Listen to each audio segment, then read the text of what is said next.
Opetum!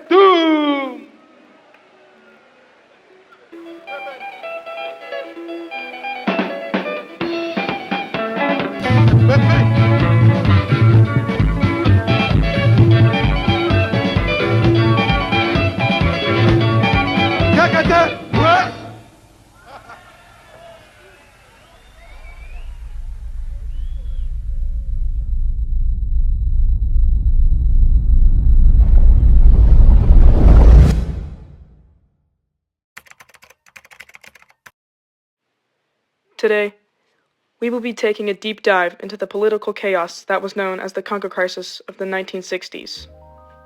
This begins way back when, on July 5th, 1960, when the Congolese army of the Belgian Congo mutinied against their Belgian officials at Thysville military base seeking higher pay, as well as greater opportunity, authority, and responsibilities.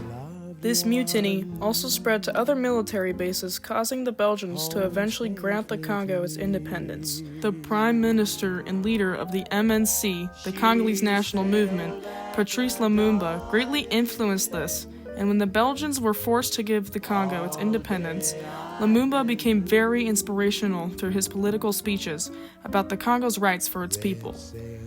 The Katanga province, then led by MKT, seceded from the DRC with Belgian support. Lumumba and President Kasavubu asked and received a peacekeeping force from the UN. Lumumba then told the UN what meetings the DRC would attend, and he had denounced colonialism with the President Joseph Kasavubu at his side.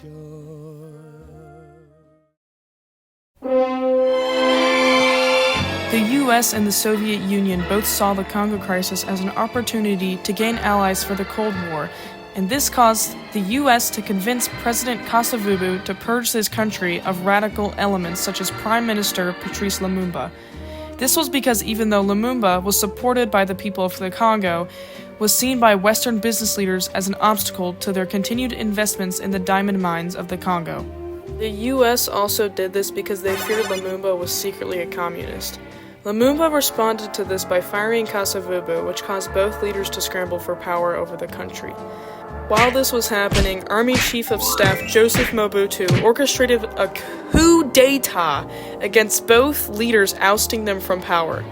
This went successfully for Mobutu after the incident, as his government was supported by the US, while Lumumba was supported by the Soviet Union and other communist nations.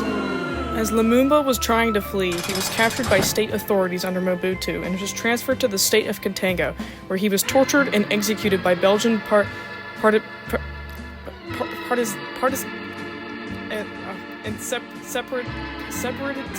and Karengan authorities under MTK.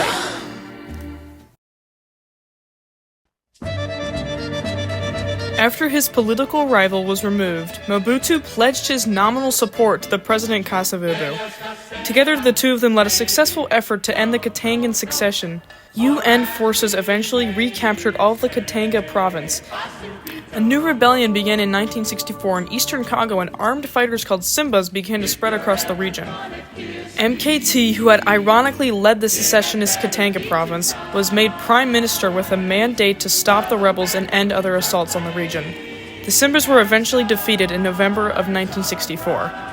1 year later, after convincing Western leaders that he was the most effective leader in the fight against communism, Mobutu seized power from President Kasavubu and set up a one-party dictatorship controlling the nation until 1997, while Kasavubu and MTK were exiled. And after 5 years of chaos, and for the first time since gaining their independence, the DRC was ruled by one government, and their rights and responsibilities were both safe and protected.